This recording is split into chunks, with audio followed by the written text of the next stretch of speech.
ప్రదానం చేయవలసిన విశేషాన్ని ఇక్కడ చెప్పారు. ఈ సమయంలో మనం ఆరాధించవలసిన ఇతర దేవతలు దేవకీ వసుదేవులు, నంద యశోదలు, మహాలక్ష్మీదేవి, బలరాముడు, వీరిని ఆరాధించాలి. ఇందులో ప్రధానంగా రకరకాలైన ఫలములతో ఆరాధించడం ప్రధానంగా చెప్పారు ఇక్కడ కృష్ణాష్టమి నాడు. అంతేకాదు కృష్ణుణ్ణి ఇక్కడ ప్రధానంగా 4 మంత్రాలతో వివరిస్తున్నారు. ఆ 4 మంత్రాలు ఇక్కడ చెప్పుకుంటున్నాం.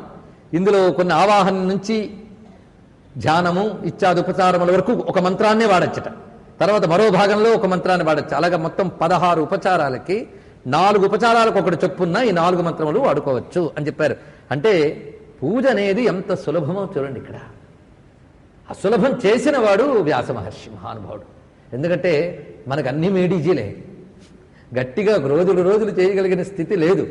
అందులో కలియుగంలో చిత్తక్షోభ అంతా ఇంత కూడా ఉండదుట. మహా చిత్తం చెదరగొట్టడానికి కలియుగం అంత గొప్ప యుగం మరొకటి ఉండదు.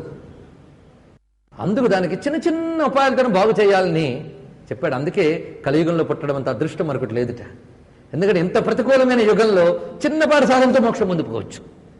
అందుకే కదండి పరీక్షిత్ మహారాజు కలి గురించి విని బాధ కలిగి ఇంత దుష్ట కలికాలాన్ని ఎందుకు పెట్టాలి కృష్ణుడు అన్నట్టు. అసలు ఎందరో కలికాలంలో పుట్టాలి